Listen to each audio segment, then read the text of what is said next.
اور شہزادیوں کی شادیاں شہزادوں سے ہوا کرتی ہیں۔ ارے میں بھی تو شہزادہ ہوں، وہ ہنس کر بولا۔ میرے پاس بہت دولت ہے، ساری عمر عیش کرو گی۔ بکواس بند کرو، کبھی آئینے میں اپنی شکل بھی دیکھی ہے بڈھے؟ میں گرائی، تم فکر نہ کرو شہزادی، میں خود کو جوان بنا لوں گا۔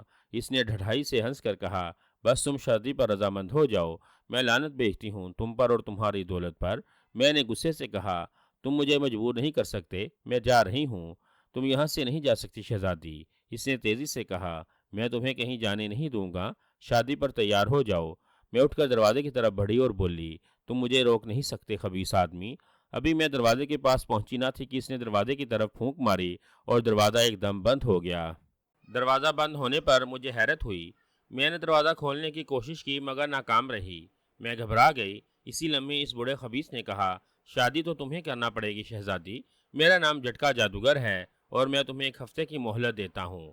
اگر ایک ہفتے میں تم مجھ سے شادی کرنے پر رضامند نہ ہوئی تو ایسی سخت سزا دوں گا کہ ساری عمر پچھتاتی رہو گی۔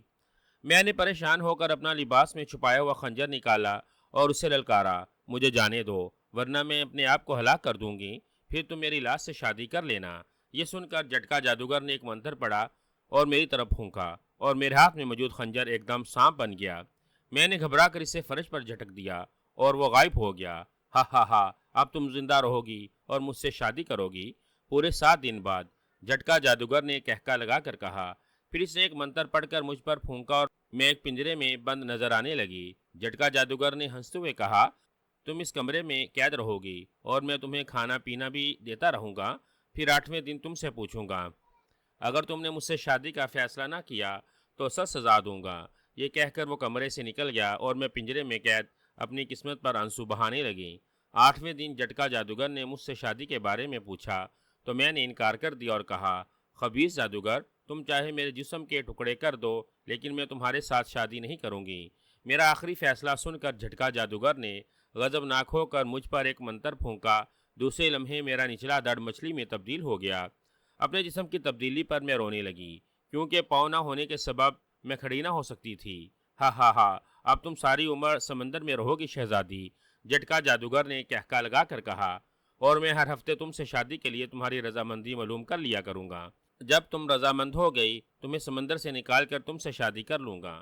میں زندہ رہوں گی تو معلوم کرو گے نا؟ میں نے غصے سے کہا، جب تک میں نہ چاہوں تم نہیں مرو گی اور نہ مگرمچھ یا آدم خور مچھلیاں تمہیں کھائیں گی، کیونکہ سمندر میں تم صندوق میں بند کر کے ڈالی جاؤ گی۔ یہ کہہ کر اس نے مجھ پر دوبارہ منتر پھونکا اور پنجرہ ایک صندوق میں تبدیل ہو گیا۔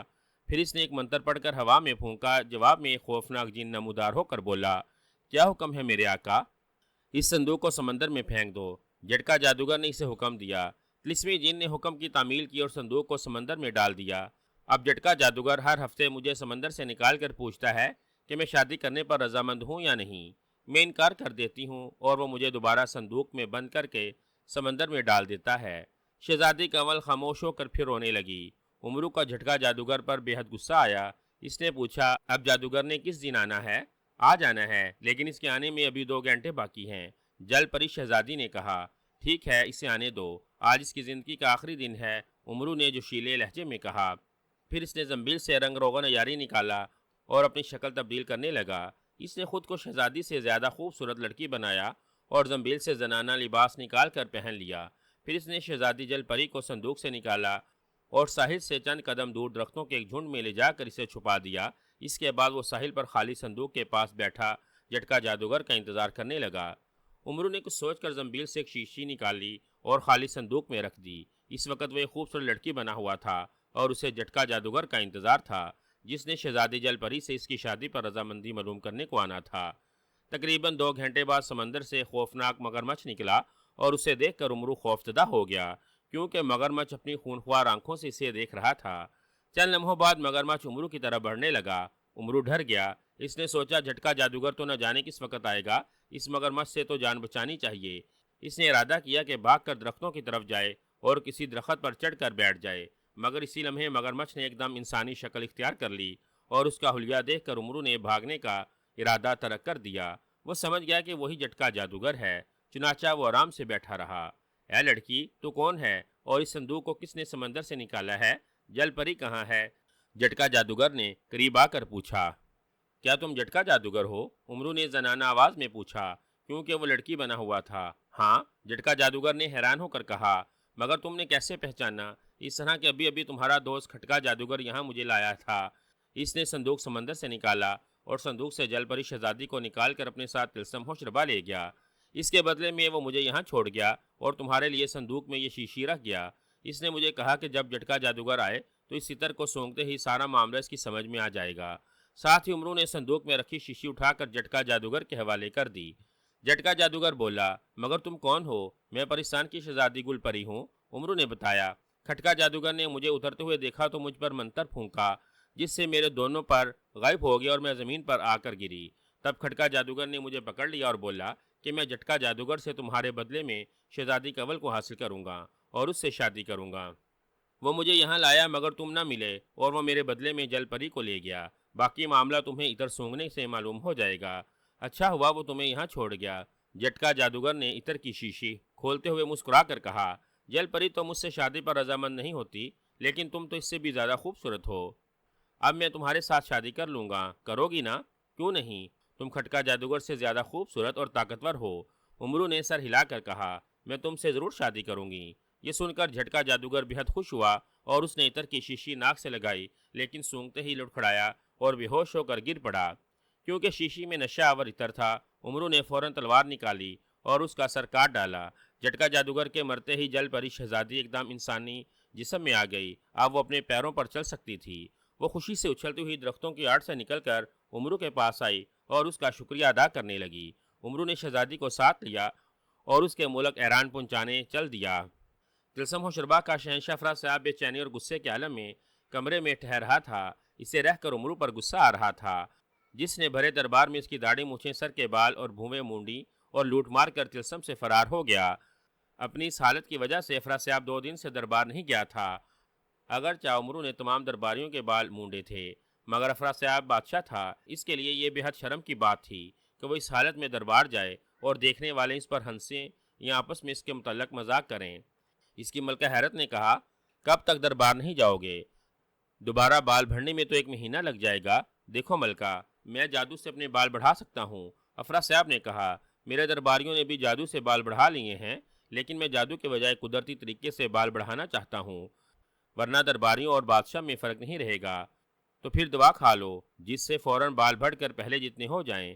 ملکہ نے مشورہ دیا، ہاں یہ ٹھیک رہے گا، تم شاہی حکیموں سے ایسی دوا کے متعلق پوچھ گچھ کرو۔ افرا صاحب نے خوش ہو کر کہا۔ ملکہ حیرت جادو نے فوراً ہی شاہی حکیموں کو بحل میں طلب کیا اور ان سے کہا، شہنشاہ سلامت کے لیے ایسی دوا تیار کرو جس سے فوراً بال اگائیں یا پھر پہلے کی طرح ہو جائیں۔ حکیموں نے جواب دیا، ملکہ عالیہ، ایسی دوا تیار کرنے میں 40 دن لگ جائیں گے۔ نہیں، دوا کل تک چاہیے، شہنشاہ اتنا انتظار نہیں کر سکتے۔ ملکہ حیرت جادو نے کہا، کہیں سے تیار دوا مل سکتی ہے؟ جی ہاں، ایران میں ایک مشہور حکیم رہتا ہے، اس نے ایک سفوف بنا رکھا ہے جس کی ایک خوراک کھاتے ہی بال 6 انچ تک بڑھ جاتے ہیں، دوسری خوراک کھانے پر بال 1 فٹ لمبے ہو جاتے ہیں۔ ایک حکیم نے بتایا، لیکن وہ دوا بہت مہنگی دیتا ہے، ہم اس حکیم کو منہ مانگی قیمت دیں گے۔ اس کا نام بتاؤ؟ ملکہ نے خوش ہو کر کہا، اس کا نام حاذق ہے، پورے ایران میں مشہور ہے۔ حکیم نے بتایا۔ ملکہ نے شاہی حکیموں کو رخصت کیا اور کمرے میں آ کر شہنشاہ افرا صاحب کو حکیم حاذق کے بارے میں بتایا۔ افرا صاحب نے خوش ہو کر کہا، حکیم حاذق کو فوراً طلب کرو، طلسمی جن کو بھجوائے اسے اٹھا لائے۔ نہیں عالی جاں، یہ طریقہ ٹھیک نہیں، ملکہ نے کہا، جن اسے یہاں لے آیا تو ہو سکتا ہے وہ خفا ہو جائے اور دوا دینے سے انکار کر دے۔ آپ کسی قاصد کو بھیجیں کہ وہ حکیم حاذق کو عزت سے یہاں لائے، یہیں سے دوا لا کر دے۔ ٹھیک ہے، جیسے مناسب سمجھو، برحال دوا آج ہی مل جانی چاہیے تاکہ میں کل دربار میں جا سکوں۔ افرا صاحب نے مسکراتے ہوئے کہا۔ ملکہ حیرت جادو نے ایک منتر پڑھ کر فرش پر پھونکا اور فرش پر طلسمی پتلا نمودار ہو گیا۔ اس نے پوچھا، کیا حکم ہے ملکہ عالیہ؟ مچھر جادوگر کو پیغام دو کہ فوراً یہاں آئے۔ ملکہ نے طلسمی پتلے کو حکم دیا، طلسمی پتلا غائب ہو گیا۔ افرا صاحب نے کہا، اس کے بجائے کوٹلا جادوگر کو بلا لینا تھا، اسی کی وجہ سے عمرو نے میرا یہ حشر کیا ہے۔ نہیں عالی جاں، کوٹلا جادوگر کو آپ نے عمر قید کی سزا دے دی ہے، ہو سکتا ہے وہ انتقام لینے کے لیے کوئی غلط دوا لے آئے جس سے آپ کو نقصان پہنچ جائے۔ پھر مچھر جادوگر بہت تیز رفتار ہے، وہ جلد حکیم حاذق کو لے آئے گا۔ ملکہ نے جواب دیا۔ چند منٹ بعد ایک غلام نے مچھر جادوگر کی آمد کی اطلاع دی۔ ملکہ حیرت جادو اپنے کمرے میں آئی اور مچھر جادوگر کو اندر طلب کیا۔ حکم فرمائیے ملکہ عالیہ، کیسے یاد فرمایا؟ مچھر جادوگر نے موت لہجے میں کہا۔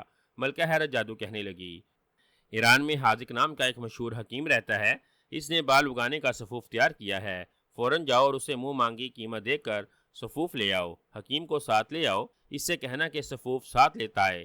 بہت بہتر ملکہ عالیہ، میں ابھی اس حکیم کو لاتا ہوں یا اس سے سفوف خرید کر لاتا ہوں۔ یہ کہہ کر وہ کمرے سے نکلا۔ محل سے باہر آ کر اس نے جادو سے ایک طلسمی تخت بنایا اور اس پر بیٹھ کر ایران کی طرف روانہ ہو گیا۔ ایران کے بادشاہ نے شہزادی کنول کو جھٹکا جادوگر کے چنگل سے آزاد کرانے پر امرو کا شکریہ ادا کیا اور اسے بھاری انعام و کرام سے نوازا۔ ہماری خواہش ہے کہ تم ایک ہفتہ ہمارے مہمان رہو اور ہمیں خدمت کا موقع دو، کیونکہ تم نے ہم پر عظیم احسان کیا ہے۔ بادشاہ نے کہا، نہیں حضور، مجھے آج ہی واپس جانا ہے، میں مچھلی لینے کے لیے گھر سے نکلا تھا، میری بیگم انتظار کر رہی ہوگی، مجھے اجازت دیجیے، امرو نے کہا۔ بادشاہ نے مسکراتے ہوئے اسے اجازت دی اور امرو واپس اپنے ملک چل دیا۔ وہ گھوڑے پر سوار تھا۔ ایران سے نکلتے اسے فضا میں اڑتا ہوا ایک تخت دکھائی دیا جو ابھی کافی فاصلے پر تھا۔ امرو نے فوراً درختوں کے پیچھے گھوڑا روکا اور جلدی سے رنگ و روغن عیاری نکال کر اپنی شکل بدلنے لگا۔ وہ سمجھ گیا کہ تخت پر کوئی جادوگر سوار ہو سکتا ہے اور وہ اسی کی تلاش میں آ رہا ہو۔ شکل بدل کر وہ درختوں کی آڑ سے نکل آیا۔ اتنے میں تخت قریب آ گیا جس پر ایک بدصورت سا جادوگر بیٹھا تھا۔ جادوگر نے امرو کی طرف دیکھا تو امرو نے ہاتھ کے اشارے سے اسے سلام کیا۔ جادوگر نے امرو کے سامنے تخت اتارا اور ہوشیار ہو گیا۔ بڑے میاں، کیا تم ایران سے آ رہے ہو؟ جادوگر نے امرو سے پوچھا۔ امرو نے منہ بنا کر کہا، کتنے بدتمیز ہو، جادوگر ہو کر بھی اتنی سمجھ نہیں رکھتے کہ کسی اجنبی سے گفتگو کرنے سے پہلے اپنا تعارف کروایا جاتا ہے۔ میرا نام مگرمچھ جادوگر ہے اور میں طلسم ہوشربا سے آیا ہوں۔ جادوگر نے مسکرا کر کہا، مجھے ملکہ عالیہ نے بھیجا ہے۔ ایران میں حاذق نام کا کوئی حکیم رہتا ہے جس کے پاس بال اگانے کا سفوف ہے، اور میں بس میں سمجھ گیا۔ امرو تیزی سے ہاتھ اٹھا کر بولا، کیا سمجھ گئے ہو؟ مچھر جادوگر نے چونک کر پوچھا۔ یہی کہ امرو یار شہنشاہ افرا صاحب کا سر، داڑھی اور مونچھیں مونڈ کر بھاگ گیا اور ملکہ نے تمہیں افرا صاحب کے لیے سفوف لینے بھیجا ہے۔ ارے! مچھر جادوگر حیرت سے اچھل پڑا۔ بڑے میاں، تمہیں کیسے معلوم ہوا کہ میں وہ سفوف افرا صاحب کے لیے لینے آیا ہوں؟ اور امرو نے افرا صاحب کی داڑھی، مونچھیں اور سر مونڈا تھا۔ کیا تم کوئی جادوگر ہو یا نجومی؟ ارے احمق، میں ہی حاذق حکیم ہوں اور طلسم ہوشربا جا رہا ہوں، امرو نے مسکراتے ہوئے کہا۔ کچھ دیر پہلے ملکہ حیر جادو نے طلسمی پتلے کے ذریعے مجھے پیغام بھیجا تھا کہ امرو یار شہنشاہ افرا صاحب اور اس کے درباریوں کے سر، داڑھی، مونچھیں اور بھویں مونڈ کر فرار ہو گیا۔ اب وہ مچھر جادوگر کو میرے پاس بال اگالنے کی دوا لینے کے لیے بھیج رہی ہے اور میں اسے دوا دینے سے انکار نہ کروں، یا دوا لے کر مچھر جادوگر کے ساتھ طلسم ہوشربا چلاؤں یا خود ہی شہنشاہ کو دوا پیش کروں۔ یہ پیغام سن کر میں نے سوچا نہ جانے تم کب آؤ گے، اسی لیے خود ہی طلسم جانا چاہیے اور شہنشاہ کو دوا دے کر انعام و کرام حاصل کروں۔ اچھا تو یہ بات ہے، مچھر جادوگر نے امرو کی بات سمجھ کر کہا، کیا دوا تمہارے پاس ہے؟ ہاں، میں دوا ہی تو پہنچانے جا رہا تھا، امرو بولا۔ تمہیں دیکھ کر میں سمجھ گیا کہ تم ہی خچر جادوگر ہو، اس لیے رک گیا۔ خچر نہیں، میرا نام مچھر جادوگر ہے، مچھر جادوگر نے منہ بنا کر کہا۔ اچھا تم واپس جاؤ اور ملکہ عالیہ کو اطلاع دو کہ میں دوا لے کر پہنچنے والا ہوں۔ ارے گھوڑے پر تو تم 2 دن میں پہنچو گے، مچھر جادوگر تیزی سے بولا۔ مجبوری ہے، میں تمہاری طرح جادوگر تو نہیں ہوں مچھر بھائی کہ جادو سے تخت بنا لوں، امرو نے بے بسی سے کہا۔ مچھر جادوگر نے مسکرا کر کہا، میں نے یہ تو نہیں کہا کہ تم تخت بنا لو، میرے تخت پر آ جاؤ، تمہیں لے جانے کے لیے تو تخت پر آیا ہوں، لیکن گھوڑا کہاں چھوڑوں، آج ہی 5000 میں خریدا ہے، اگر تم 5000 دینے کا وعدہ کرو تو چھوڑ دیتا ہوں، امرو نے کہا۔ ٹھیک ہے، طلسم پہنچ کر رقم لے لینا، مچھر جادوگر نے ناگواری سے کہا۔ جلدی آؤ، ملکہ اور شہنشاہ انتظار کر رہے ہوں گے۔ امرو گھوڑے سے اترا اور آگے بڑھ کر طلسمی تخت پر بیٹھ گیا۔ مچھر جادوگر نے تخت کو واپس چلنے کا حکم دیا اور تخت فضا میں بلند ہو کر اڑنے لگا۔ طلسم کی حدود میں داخل ہونے کے بعد امرو نے مچھر جادوگر سے کہا، اب نکالو 5000 اشرفیاں، ذرا صبر کرو، شہر تو پہنچ جائے، مچھر جادوگر بولا۔ مگر تم نے وعدہ کیا تھا کہ طلسم پہنچتے ہی رقم دے دوں گا، امرو نے بگڑ کر کہا۔ ارے تم تو بہت بے صبر حکیم ہو، مچھر جادوگر بولا۔ رقم میری جیب میں نہیں، میرے گھر میں ہے، تمہیں شاہی محل میں چھوڑ ہرگز نہیں، امرو اس کی بات کاٹتا ہوا گرایا۔ پہلے اپنے گھر چلو، وہاں مجھے رقم دو، پھر میں شاہی محل جاؤں گا، ورنہ میں یہیں سے واپس لوٹ جاتا ہوں، تم جانو اور تمہارا گنجا بادشاہ جانے۔ ملکہ نے دوبارہ پتلا بھیجا تو بتا دوں گا کہ میں کیوں واپس گیا ہوں۔ ارے ایسا غضب مت کرنا، افرا صاحب تو میری کھال کھینچ لے گا، وہ پہلے ہی امرو کی وجہ سے سخت غصے میں ہے، مچھر جادوگر نے گھبرا کر کہا۔ پھر اس نے طلسمی تخت کو اپنے محل چلنے کا حکم دیا، امرو بولا۔ ملکہ کو پیغام بھیج دو کہ ہم تھوڑی دیر میں شاہی محل پہنچ جائیں گے۔ مچھر جادوگر نے ایک منتر پڑھ کر ہوا میں پھونکا، فوراً ہی ایک طلسمی طوطا نمودار ہو کر اس کے اوپر اڑتا ہوا بولا، کیا حکم ہے میرے آقا؟ شاہی محل جاؤ اور ملکہ عالیہ کو پیغام دو کہ میں ایران سے حکیم حاضر کو لے کر آ رہا ہوں، تھوڑی دیر بعد پہنچ جاؤں گا۔ مچھر جادوگر نے حکم دیا۔ طوطا پیغام سن کر فوراً غائب ہو گیا۔ چند منٹ بعد طلسمی تخت شہر پہنچا اور مچھر جادوگر کے محل میں اترا۔ وہ دونوں تخت سے اترے تو تخت غائب ہو گیا۔ مچھر جادوگر امرو کے لیے کمرے میں آیا اور اس سے بولا، تم بیٹھو، میں دوسرے کمرے سے رقم لاتا ہوں۔ یہ کہہ کر وہ دوسرے کمرے میں چلا گیا۔ امرو نے پلنگ پر بیٹھ کر برفی کا لفافہ نکالا اور گود میں رکھ لیا۔ 5 منٹ بعد مچھر جادوگر کمرے میں آیا۔ اسے دیکھتے ہی امرو اس طرح منہ چلانے لگا جیسے کچھ کھا رہا ہو۔ یہ لو 5000 اشرفیاں۔ مچھر جادوگر نے تھیلی امرو کو دیتے ہوئے کہا، یہ کیا کھا رہے ہو؟ بھوک لگی ہے، مٹھائی کھا رہا ہوں۔ امرو نے مسکرا کر کہا، لو تم بھی چکھو۔ اس نے لفافے سے برفی کا ایک ٹکڑا نکال کر مچھر جادوگر کے ہاتھ میں دے دیا۔ برفی دیکھ کر جادوگر کے منہ میں پانی بھر آیا اور وہ بھی برفی کھانے لگا، مگر کھاتے ہی بے ہوش ہو کر گر پڑا کیونکہ برفی نشہ آور تھی۔ امرو دیکھ چکا تھا کہ محل میں کوئی اور نہیں ہے۔ اس نے جلدی سے مچھر جادوگر کے ہاتھ پاؤں باندھے اور اس کی زبان میں سوئی پیوست کر کے پلنگ کے نیچے چھپا دیا۔ پھر وہ اطمینان سے محل کی تلاشی لینے لگا۔ ایک کمرے میں سونے کے اشرفیوں سے بھرے 7 صندوق رکھے تھے۔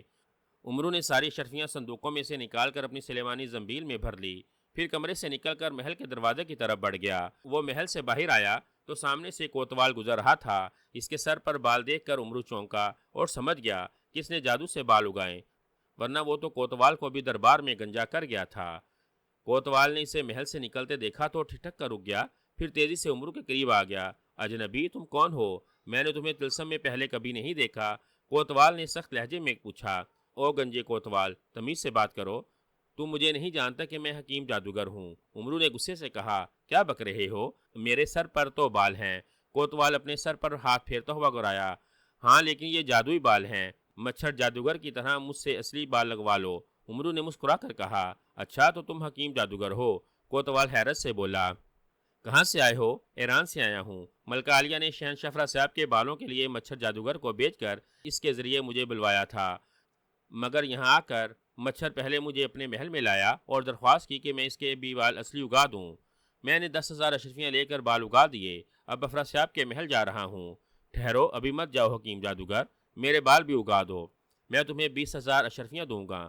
کوتوال جادوگر نے درخواست کی، پاگل ہو؟ یہاں سڑک پر تمہارے بال اگاتا دیکھ کر کسی نے صاحب کو شکایت کر دی تو وہ مجھ پر خفا ہوگا اور تمہیں بھی نوکری سے فارغ کر دے گا۔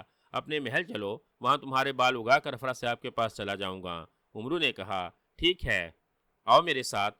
کوتوال جادوگر خوش ہو کر بولا اور امرو اس کے ساتھ چل دیا۔ کوتوال جادوگر اپنے محل پہنچا اور کمرے میں آ کر امرو سے بولا، چلو میرے بال اگاؤ، پہلے 20,000 تو لاؤ، کیا پتا بال اگنے کے بعد تم رقم دینے سے انکار کر دو۔ امرو نے کہا، تم بیٹھو، میں اشرفیاں لاتا ہوں۔ کوتوال جادوگر نے مسکراتے ہوئے کہا، پانی کا گلاس بھی لیتے آنا بال اگانے کے لیے۔ امرو نے بیٹھتے ہوئے کہا۔ کوتوال کمرے سے نکل گیا۔ امرو نے زنبیل سے ایک پڑیا نکال کر ہاتھ میں لے لی۔ چند لمحوں بعد کوتوال اشرفیوں کی 2 تھیلیاں اور پانی کا گلاس لایا۔ یہ لو، پوری 20,000 اشرفیاں ہیں۔ اس نے تھیلیاں امرو کو دیتے ہوئے کہا۔ امرو نے تھیلیاں لے کر پڑیا اسے دے دی اور بولا، اسے پانی میں گھول کر پی جاؤ، یہ سفوفے گیسو 5 منٹ میں بالوں کو 6 انچ لمبا کر دیتا ہے۔ کوتوال نے پڑیا کھول کر اس میں موجود سفوف پانی میں گھولا اور پی لیا، مگر 1 منٹ سے پہلے اس کا سر چکرانے لگا اور وہ بے ہوش ہو کر فرش پر آ گرا۔ امرو نے تیزی سے دروازہ بند کیا اور اس کے ہاتھ پاؤں باندھے، پھر زبان میں سوئی پیوست کر کے اسے اپنی زنبیل میں ڈالا اور محل کی تلاشی لینے لگا۔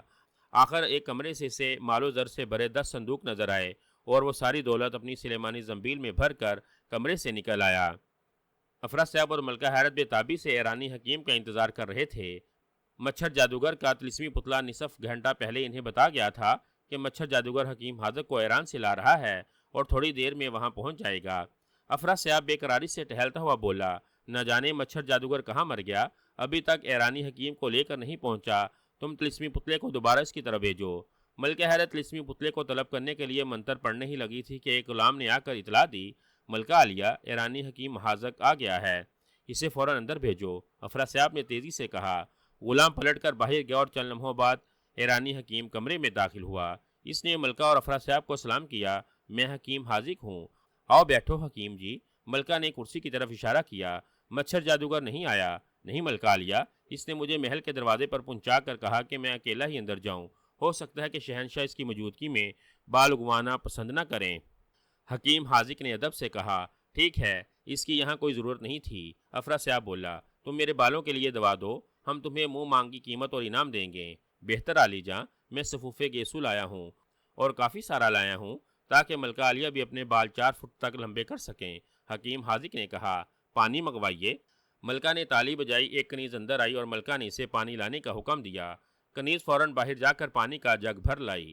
پانی میز پر رکھ کر وہ باہر چلی گئی تو حکیم حاذق نے 2 گلاسوں میں پانی بھرا، پھر جیب سے 2 پڑیاں نکالی اور ان میں موجود صفوف دونوں گلاسوں میں گھول دیا۔ عالی جاں، وہ ایک گلاس اٹھا کر افراسیاب کو پیش کرتا ہوا بولا، یہ دوا پینے کے 5 منٹ بعد آپ کے سر، داڑھی وغیرہ کے بال اگانے لگیں گے اور 1 گھنٹے کے اندر اندر پہلے کی طرح لمبے ہو جائیں گے۔ پھر اس نے دوسرا گلاس اٹھا کر ملکہ کو پیش کرتے ہوئے کہا، لیجئے ملکہ عالیہ، یہ میں آپ کو تحفے کے طور پر مفت میں خوراک دے رہا ہوں۔ آپ کے سر کے بال پہلے 2 فٹ لمبے ہیں، اس لیے خوراک پینے سے 3 فٹ اور بڑھ کر 5 فٹ لمبے ہو جائیں گے، جس سے آپ کے حسن میں اضافہ ہو جائے گا۔ اس کی بات سن کر پہلے افراسیاب نے صفوف والا پانی پیا، پھر ملکہ حیرت جادو نے بھی پی لیا اور انتظار کرنے لگیں، لیکن 1 منٹ بعد ہی وہ دونوں بے ہوش ہو گئے، کیونکہ صفوف نشہ آور تھا اور حکیم حاذق اصل میں امرو تھا۔ اس نے جلدی سے اٹھ کر دروازہ اندر سے بند کیا، پھر زنبیل سے رنگ و روغن عیاری نکالا اور خود کو ملکہ حیرت کا ہم شکل بنا کر زنانہ لباس پہن لیا۔ اس نے زنبیل سے اسرا نکالا اور ملکہ کے سر کے بال اور بھویں مونڈ کر کمرے سے باہر نکل آیا۔ اب وہ ملکہ کا ہم شکل بنا ہوا تھا۔ اس نے باہر کھڑے غلام سے ملکہ کی آواز میں کہا، شہنشاہ سلامت کا اندر علاج ہو رہا ہے، جب تک وہ خود نہ بلائیں اندر کسی کو نہ جانے دیا جائے۔ غلام کو حکم دینے کے بعد وہ محل میں گھومنے لگا۔ آخر وہ اس کمرے میں جا پہنچا جس میں افراسیاب کا ذاتی خزانہ تھا۔ امرو نے دروازہ اندر سے بند کر کے سارا خزانہ اپنی زنبیل میں بھرا اور کمرے سے نکل آیا۔ محل کے دروازے پر آ کر اس نے دربانوں سے ملکہ کی آواز میں کہا، میرے لیے تخت بناؤ، میں ہوا خوری کے لیے جاؤں گی، تخت کو میرے تابع کر دینا۔ اس کا حکم سن کر ایک دربان نے منتر پڑھ کر زمین پر پھونکا اور وہاں طلسمی تخت نمودار ہو گیا۔ امرو نے تخت پر بیٹھ کر اسے اڑنے کا حکم دیا۔ تخت فضا میں بلند ہوا تو امرو نے اسے اپنے ملک کی طرف چلنے کا حکم دیا اور تخت اس کے ملک کی طرف پرواز کرنے لگا۔ 2 گھنٹے بعد افراسیاب کو ہوش آیا تو وہ حکیم حاذق کو غائب پا کر اور ملکہ کا مونڈا ہوا سر دیکھ کر حیرت سے اچھل پڑا۔ اس نے تیزی سے طلسمی کتاب سامری پر منتر پھونکا اور کھول کر پڑھنے لگا۔ لکھا تھا، حکیم حاذق کے روپ میں امرو تھا، جسے مچھر جادوگر حکیم سمجھ کر لایا تھا۔ امرو نے اس کے ساتھ پہلے اس کے محل جا کر اسے بے ہوش کیا اور اس کی دولت لوٹی، پھر کوتوال جادوگر کا محل لوٹا اور اب آپ کا خزانہ لوٹ کر ملکہ کے روپ میں اپنے ملک پہنچ چکا ہے۔ حقیقت پڑھ کر افراسیاب نے سر پیٹ لیا کہ امرو پہلے اس کے بال مونڈ گیا تھا، اب اس کی ملکہ کو بھی گنجا کر کے بھاگ گیا تھا۔